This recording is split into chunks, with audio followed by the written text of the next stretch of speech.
it's a very complex code base, and it has a lot of legacy, and it basically needs to serve, everyone, developers, but also consumers, but also people that just want to spend their whole day in Excel. So trying to change things on a monthly basis, and you can still run the stuff from the 90s. Exactly, you can still do that. So that's pretty crazy, actually, if you think about it. But changing things on the fly, that's not a great experience for all of those people. So that's one of the ideas for PowerToys. We basically have a playground to play around with things and see what works and what doesn't.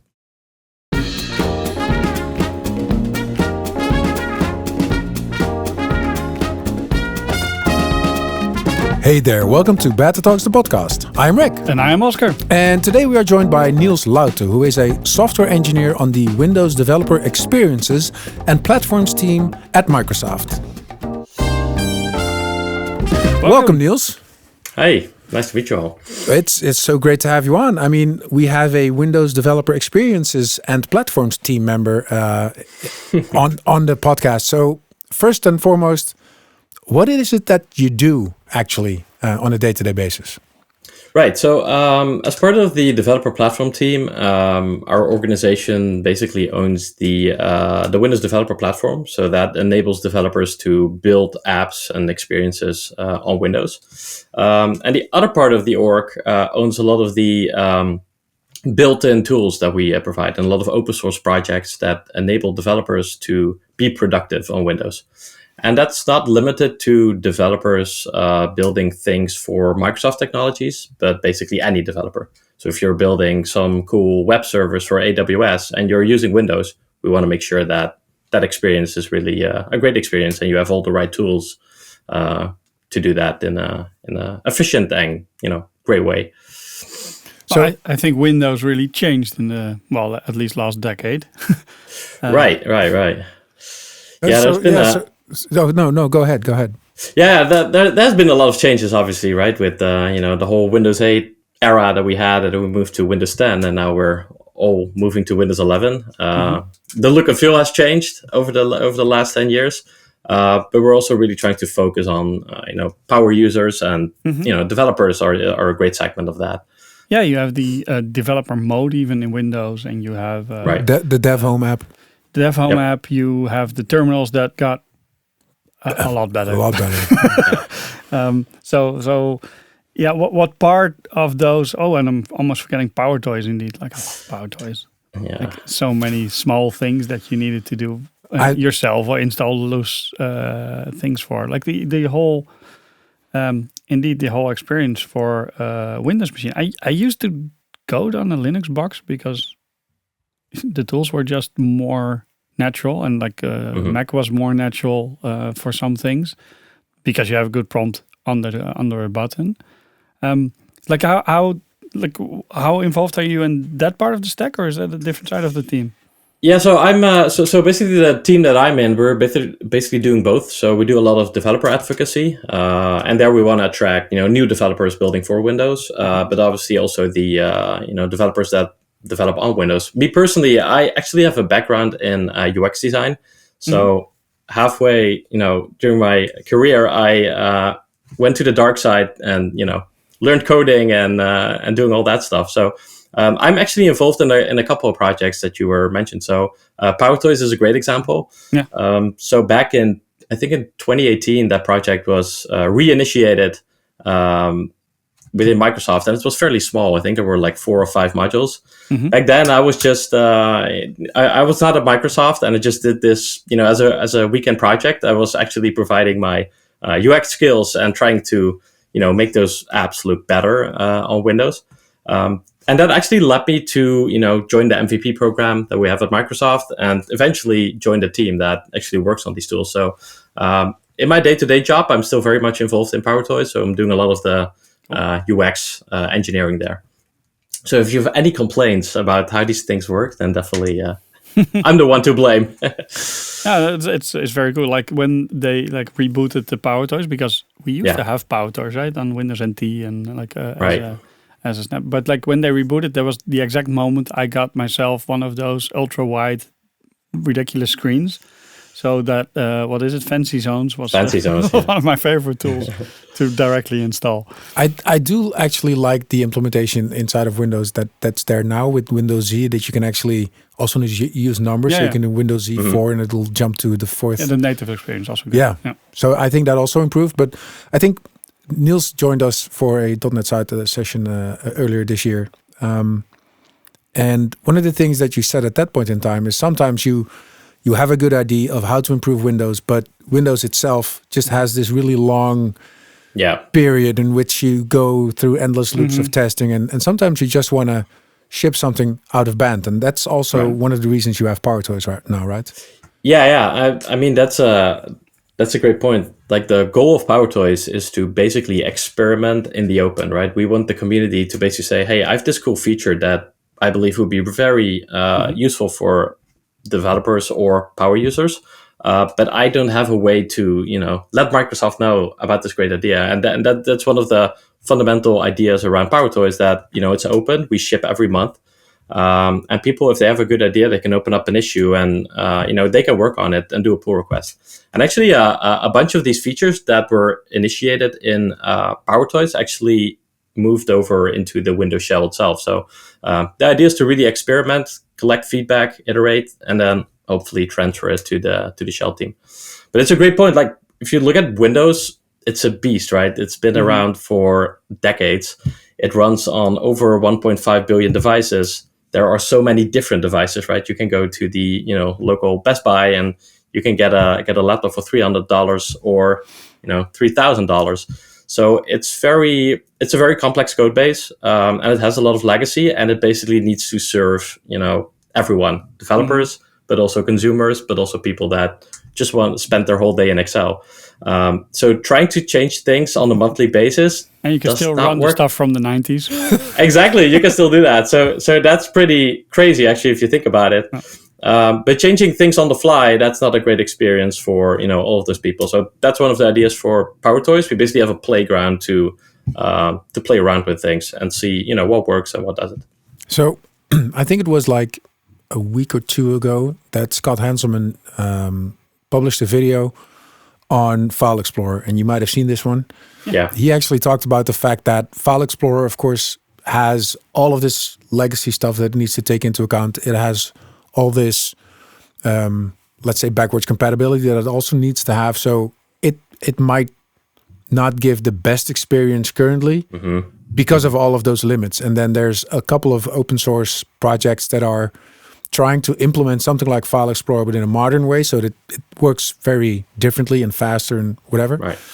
Have you ever considered a alternative File Explorer to be part of PowerToys? That's a good point. I think there are some issues around this, and I think what the community was looking for, really enhancing the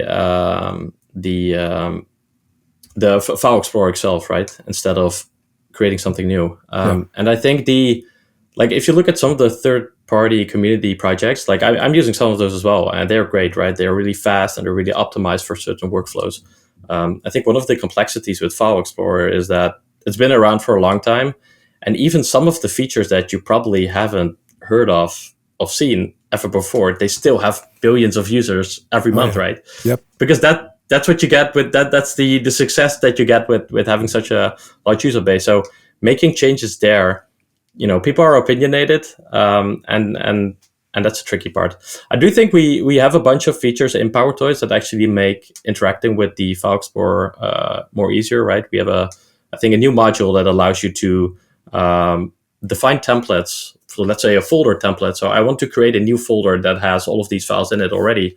You can define it as a template, and then with a right-click context menu entry in File Explorer, you can basically create that thing. So we are looking at that and seeing how we can improve it. And I think at Build, we're going to show some things there as well to show how we're improving File Explorer, especially for developers. So that's going to be pretty cool. Nice. So that's that. I'm really looking forward at Build for this year, because from both the MVP space as within Microsoft, I've heard 1,000 people say there's so much awesome stuff coming this build. Oh yeah, there's a lot, and obviously AI is a the big topic for the last 2 years, and this year as well. But I think it's gonna be fun across the entire Microsoft stack. Actually, right? There's a ton of stuff for Azure coming as well. If I look through the session list that actually got published this week, so it's already that I think it's gonna be fun. Yeah. I mean, you've said the word, so now we need to dive into AI, right? Well, maybe not entirely, because one of the things that the session you actually did at .NET Site was infuse on-device AI in modern Windows apps. Yeah, and you can already see so much going on there, right? And with the new NPUs and all of the performance gains that we get from that in running stuff locally, I think there's a very diverse future in AI within Windows, especially if you look at connected but also disconnected devices. Right. What's your main take on this?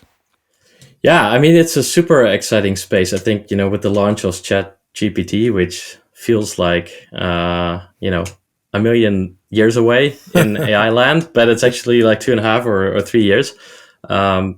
This whole landscape has changed so much. And the initial focus was very much, I have these huge language models and I can run all of these on the cloud. But then, we have customers asking for, but, what if I have a device that is not connected to the internet? That could be because of security reasons, right? Hospitals, they tend to, have their stuff air gapped, or at least within a network that is not connected to the internet. But also devices that are in rural areas, right, where there's just no connectivity. And then the first thing that comes to mind is that, that must be some, country far away where they don't have internet connection. But we even hear from customers that have greenhouses, right? And their machines, they run on Windows. So they would love to do some inferencing on the edge. But that's just not possible if they need to make use of our cloud services. So in that space, there's a lot of things going on. So that's the neat part of it, right? So this is what customers, are looking for. On the other hand, there are a lot of advances made to, if you look at the hardware space. So the NPUs that you mentioned earlier, is that it's really cool that we have Qualcomm and all of these companies investing in providing chips that are really optimized to run AI workloads right on the edge. And this is something that is, every company is looking at it. There's been a ton of stuff being released and there's more to come. And that, I think, is really exciting. Because if you think about it from a developer perspective, is that ideally you would have, if you think about Azure and Windows, it's kind of a loop, right? And if I could determine that my language model or some other AI workload, I could choose if it runs on the edge or on Azure. Mm-hmm. And if it does run on the edge, do I get to say if it runs on the NPU, which is very much optimized for running AI workloads, or can I run it on the GPU or even on the CPU? So there's a whole stack there, right, from cloud to edge, that is pretty exciting if you think about it. And that's where we're really trying to look, how can we optimize that and make that a great experience for developers. And especially, this is something that, at least with the customers that I touch upon, is something that's being really looked at over the last couple of weeks. But I think we've seen this for some time already. We used to have AI containers, so services that you run in Azure that do AI. You can also containerize them and run them locally, and then it had to at least have the possibility to send usage data into the cloud just for the billing part. But now we have disconnected containers as well, right? So we're also going to a model in which we can just say, okay, you'll buy using our AI service for a year, download the image, use it on-prem, and be happy with it if you want it. But there's also a really big push in building, like you said, AI that actually runs on the local machine itself and leverages all the hardware that's available there. And I think one of the things that you showed last time was ONNX. Could you maybe, for those listening who have no idea what ONNX is, explain a little bit what it is and how one would use something like this? Right. So ONNX, so there's ONNX and the ONNX runtime. The runtime is basically an open source and cross-platform runtime that allows you to run ONNX models. So these are AI models that are converted to the ONNX format, and to basically run those across a different stack of devices. And the goal is to really make that simple for developers to take their own model or some open source model, convert it to the ONNX format, and then using the runtime to actually use it. And the advantage there is that they have a lot of different, SDKs and connectors to different frameworks. So you don't need to learn Python to learn or to run this AI model, but you could use the ONNX C# library to just do it. Let's say use your local C# app. And that's pretty cool because that makes it a lot easier as well. And if you look at Hugging Face, for example, there are a ton of great open source models, and a lot of these are already converted to the ONNX format as well. So that makes it pretty simple to just download them and start integrating them. And like you said, cross-platform. So that also means that even if you have a C# implementation running ONNX on the ONNX runtime, it could even be that this runs on your Android device, right? Exactly. Yeah. And of course, the performance will be something that you probably need to fine tune. Yeah. On the other hand, if you think about it, like 3 years ago, you need to have a very beefy GPU to run some sort of, very basic language model.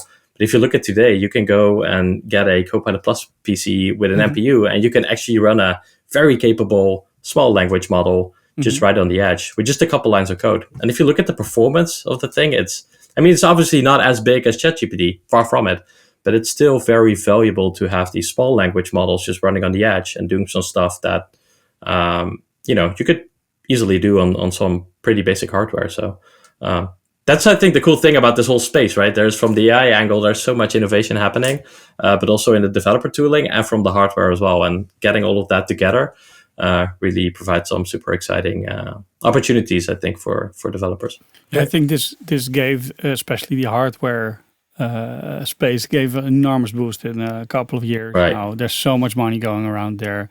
Yeah. The evolution goes really fast. I'm actually running on one of those Snapdragon machines at the moment, those new service models. It's an awesome little machine. I didn't expect ARM for Windows yet to finally break through, but it seems I didn't run into much things. But it makes so much sense that, like, for a lot of those use cases, and you see the Copilot sticking out everywhere, a lot of those, like, OS kind of direct interaction use cases, to have a model very close and not sending everything you're doing back and forth all the time, because some of the things are actually really small, small pieces of work that you make something simpler.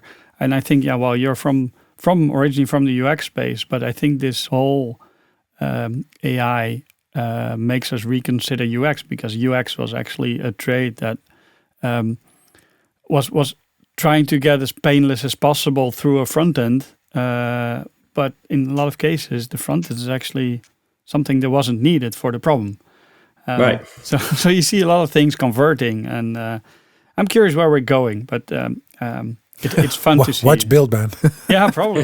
Yeah. I mean that's a good point, right?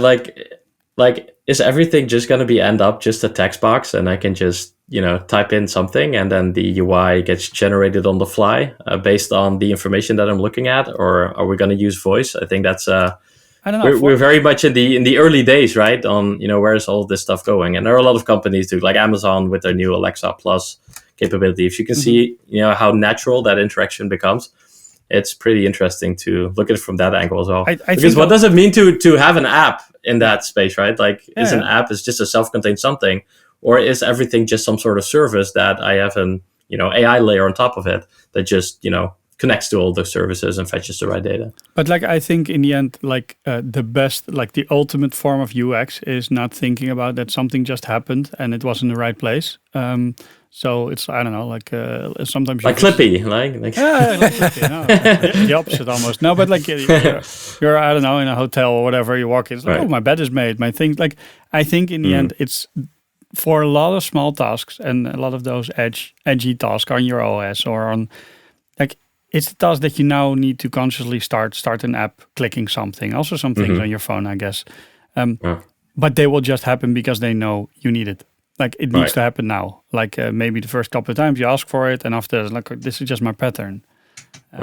We will get supercharged by all the things we don't have to do. Yeah, and I already see that happening maybe to a lesser extent, but I already see that happening currently.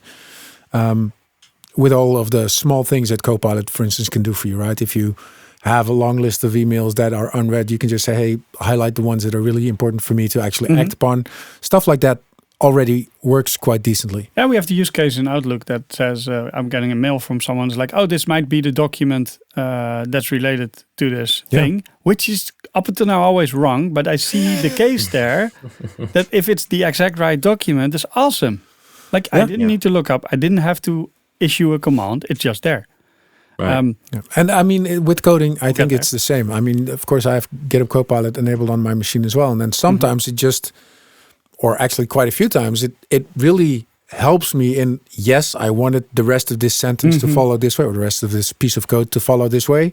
I'll just tab through, I'll check it real quick, but it's always faster than me trying to type it.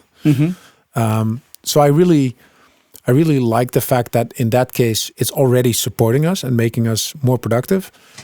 I think it was Satya who said, in the end, all software will be replaced or infused by AI. And especially with the new agentic AI. You see a lot of SaaS companies that do a one thing, and basically it's an overlay for a piece of process that is just CRUD. And they're AI companies. And if you look at your company, how many of those tools you're using. And of course, there's more broader, specific or niche things that wouldn't just be replaced. But those one-hit wonders, they're just a feature. And I think they will like either combine or indeed die out, because like, why would you have an extra, I don't know, 10 euros a user or whatever for that one small thing that is just a task on your list now. So I think they're definitely be threatened. On the other hand, these people that are building those platforms are the people that will also think of these new ways of using new technology, because I think we're equipped for seeing some potential in a new technology and then finding a good case for it. Yeah. Yes. Yeah, and I think there's a lot of like that's the cool thing. Like everyone is basically experimenting at this point, right? Like what works, what doesn't work. And if you look at, your example of the right document that when you get this email and you see like recommended documents, some of that stuff doesn't work. If I'm using the Copilot feature in Teams and I just want to like ask it a question and it goes through all of those different documents that are available to me and just comes up with the answer and I can directly deep link into the document, that's a great experience. And that begs the question of, what is a file? Like, why is this? It's a file somewhere, stored somewhere, but should I know where the file is, or I'm just going to ask the question and I want the answer and I want a way to deep link into it just to check it or whatnot. So all of these things I think will fade and it will become a very interesting experience there to just make you more productive in the end. But that's actually a really nice thing that you said there. Those boundaries fade, or is that not already also a little bit the case for where the stuff you work on? Because is it cloud? Is it on-prem? Is it on your device? Is it at an edge? Is it multitude of those things? And where? It's somewhere in OneDrive. Yeah, where does your work start and end, right? Right. I mean, if I look at my phone, right? If I open the Photos app, there's photos everywhere. I don't know where those are stored. Some of it are on and maybe that's on me. Some of them are on the device. Some of them are in the cloud. Some of them are in folders. Some of them are in folders that the Photos app created for me somehow because it knew it was, I was on vacation and that's why it made a folder. So all of that is blurring and it just becomes a giant blob in the end. And now with AI, we can basically, slice and dice that data and present it in a way that makes sense in the use case that you're in as a user. So, that's really interesting. That works great. Like in your personal space, in the one user universe, you can open this up to the fullest because indeed photo apps is like, I was there somewhere. So give me food in Rotterdam, blah, blah. And I will get the picture of, oh, now I know the restaurant there Kapsalon, I was. right? Yeah, always. But the thing I find tricky, and I think it's already tricky now in Teams and Office and whatever, like you share a document and share it with your team member and then basically it flipped to everyone with this link in your company can see this. And if you ask AI, it's like, oh, okay, this document is about you. It's like, yeah, it's about me, but it wasn't for me. Like the security the authorization boundary there is really hard to manage. So we'll probably need the same kind of tooling there to really make sure that we're keeping tabs on what is visible and you get the labeling for sensitivity information. Like manually that really sucked, but now also with AI, getting the labeling in place makes a lot of sense. But there's no 100% anymore, and that maybe I'm getting old, but I'm getting nervous about knowing I completed my checklist, everything is there. And it's like most of the time it's good. Yeah. Yeah. Well, we'll probably learn in that space. I mean, we're bound to improve there as well, right? I mean, I think now with AI and with the incredible or maybe even ludicrous speed that it's developing, sometimes it feels a little bit like we're building the aircraft while we're flying it, right? Mm-hmm. Yeah, and it doesn't have to be perfect, right? Just if it's better than the average human, as long as we're already further. As long as we don't hurl to our death, then pretty okay. But that's actually interesting how we keep pushing that boundary and also our expectations, right? If you look at some of the, like ChatGPT, they introduced this new image generation the other week, and then you show this to people, and they tried themselves, and the first picture is like, oh yeah, this is cool, and then the second one. And the first thing they say is like, oh, but it doesn't do this. Yeah. And then if you look at like what you're now capable of, right, you can create these super high definition, crazy pictures, but it's not perfect. And but text is good, hands are good. I mean, we've come so far, right? Yeah, and I couldn't even done like 1% of what this image did, right? Like I can even draw, and now so we keep pushing our expectations and.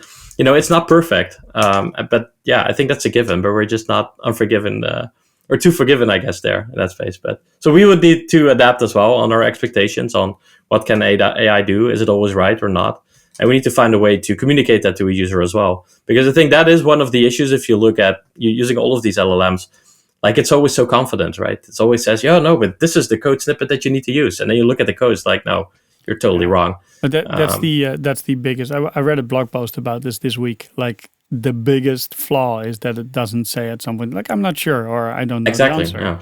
Right. And because it just fills in the gap. And then I'll make it up. Like that is the most tricky part to handle that. I don't know. We'll figure that one out. Yeah, but that's one of the things. I mean, in all of the workshops that are out there, you also learn that you can instruct an AI to only give answers that are grounded in a document or that can be found in specific type of information or documentation.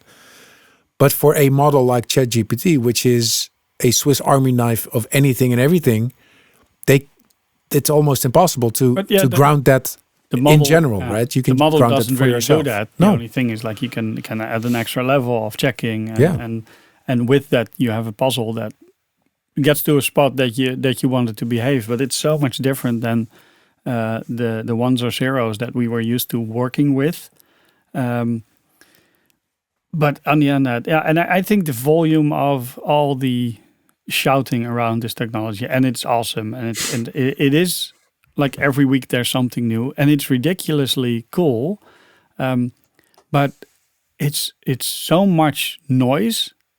Wow, if it's like this really cool, and it would have been like less visible. Like all the images are awesome.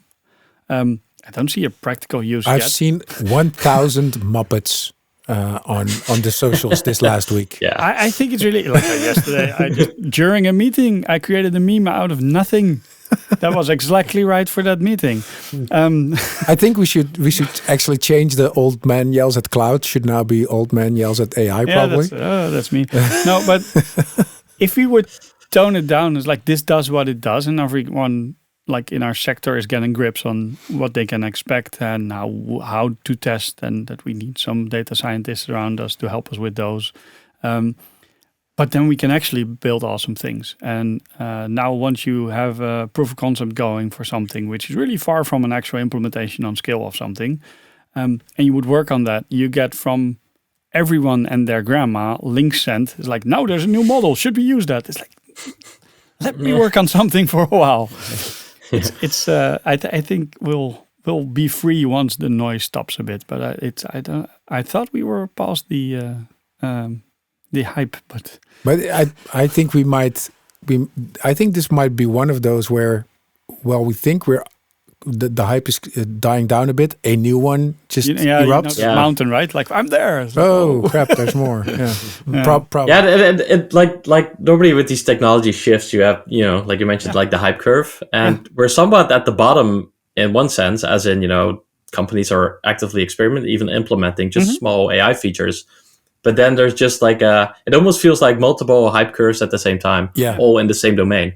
So while we're busy doing this, something else now it's all agents, right? So that's the new big hype, and there's definitely value. Yeah, like all the products become also. I saw like you what is it? API management for agentic APM is like. It's still a gateway. Like nothing. Like everything is noise. Like all the tech bros are still fully on, and it's for me it's really hard to get a grip on this. I have never seen a technology where this was so loud. Like and still useful, because I've seen a technology that was so loud because you created that meme. But that was more useful. It was useful in the sense that you can make a lot of money with it, but like it had no real purpose. Oscar, do you know what time it is? Is it time? Oh, is it time for totally random question? Yeah, it's time for a totally random question. Oh.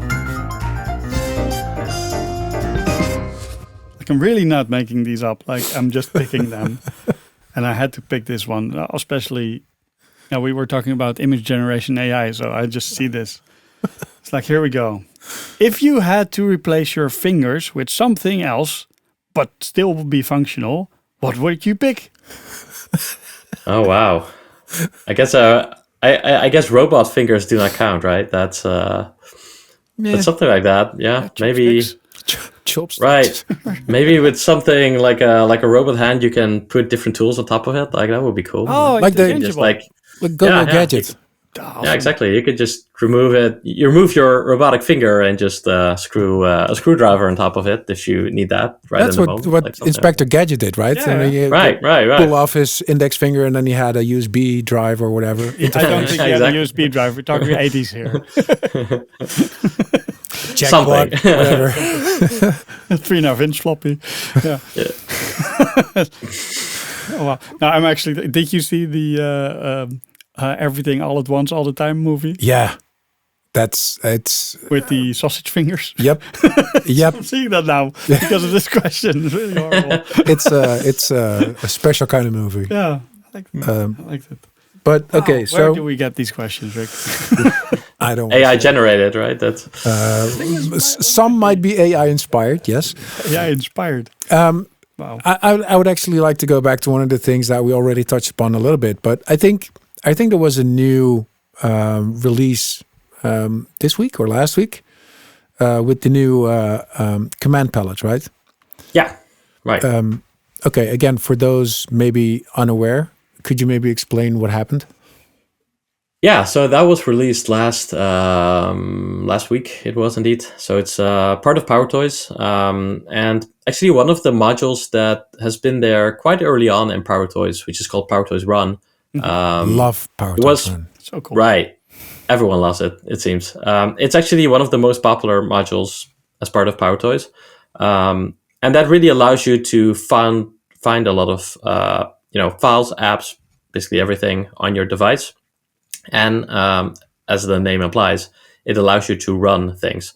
And we had a couple of extensions. So let's say so basically you launch it with your keyboard shortcut, and you can start typing, and that will automatically plug into these plugins and start searching for files, or you could do calculations and whatnot. But we had a bunch of limitations there in terms of how extensible it was. So we basically looked at how can we improve this, and we basically looked at it and said, well, maybe we should just start over and really build on a, new code base to have that extensions mindset, right?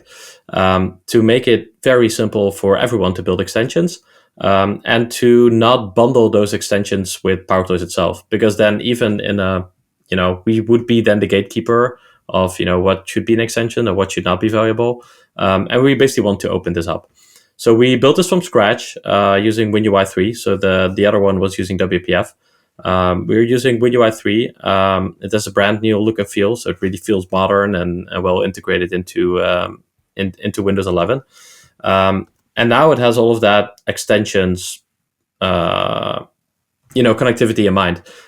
So some of the views that we have are now more extensible as well.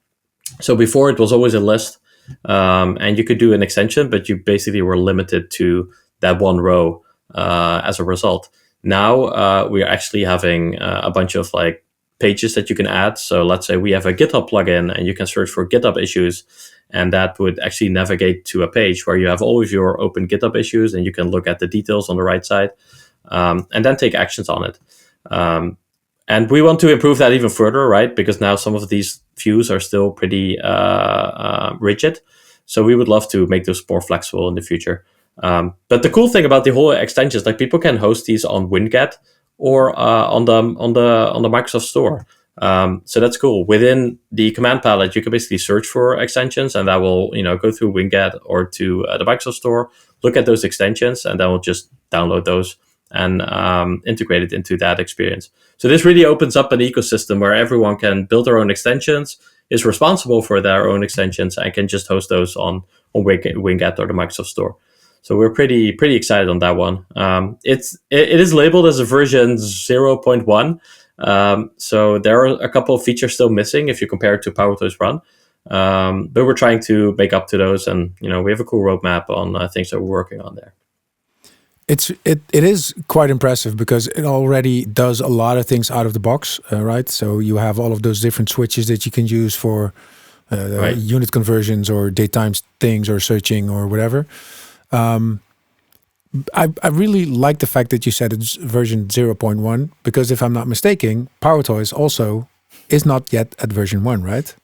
Right. It's version 1.90, I think. Yeah. Yeah, there's a reason, because actually this makes it simpler for us. Like if you ship a 1.0 release, you need to have a bunch of, processes in place to make sure that it meets the quality bar. And we're basically, as a company, restricted in how we roll out some of these software updates. If we stick to being a preview, we basically... On the one hand, we can be more flexible in how we ship things. On the other hand, we can also indicate to our users saying, in the end, this is a preview, so we do not have the support cycles. Some of the things are very unpolished. We have bugs, and that's fine. We iterate on it, and we will learn from it. Please help us fix it. So that was one of the goals, to just keep things in preview. Maybe it will reach 1.0. We'll see. But if it does, that's probably also the end of it, right? Yeah, maybe. But that's another question. Like a lot of users ask us, like, "Oh, why did you ship this inbox like we do with Terminal?" But yeah, that would actually slow us down in a couple of things. So we want to keep it just on GitHub for now, and make sure that the community can contribute to it. And actually, if you think about PowerToys, I think it's in the top 3 of. Or in the, I don't know, yeah, maybe a top 3 even. And like most popular open source projects, if you look at C#, and that's pretty cool, because I think over half of the pull requests that are being done are actually, community contributors, which is really cool, because we can do a ton of work, and we are doing a ton of work on it, but having the community help out, that speeds up things like crazy, which is really nice. Yeah, cool. I think I have the feeling, I know about the versioning PowerToys and stuff, but I always had the feeling it's like if the moment they would hit 1.0, it should be in Windows. It should be integral part. Yeah, it's like indeed it shouldn't exist. So it should never be done. And if you, I can imagine the company policy and stuff. If you want to move fast and break things, as they say. Right. You need to, not have all the rules and all the checks and balances. Ideally, we want to just, keep it as a playground where we can experiment and iterate very fast, and then graduate some of these modules towards the shell, like we've done with with a bunch of windowing features, and so that's really the goal there. I would love to just on setup choose directly. Do you want the start menu or like the window or start right, menu? Right. Like that was like I don't like I have this machine. I don't have it long, so I didn't install PowerToys yet. So I didn't see the command palette. Dude, sorry, dude. No, that's not the first thing. No, right? The last thing for me to do on my machine is do a winget export. Which actually builds a JSON file with all of the tools that you've installed. I don't do that. I start from scratch because I want to shred as much as possible and not carry anything I don't use. But what I do is I sift through the JSON and strip out anything I don't need anymore. And then that's my winget run install based on this JSON. And that's my machine good to go. I have a clean markdown, which I curate and just paste and start. And PowerToys wasn't in there somehow. I don't know. Oh. No, I shared with the team.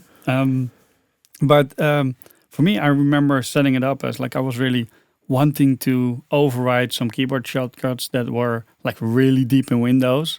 I think the whole community wants WinRun on the Windows button, and you want paste as plain text as your default.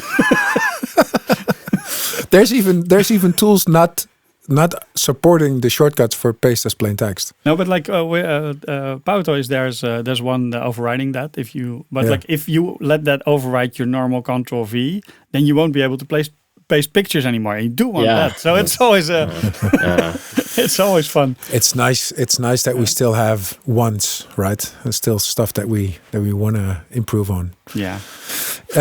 Niels, this has been an awesome discussion up so far. Are there any things that you would like to get back to, or any things that you would like to add to what we've already discussed?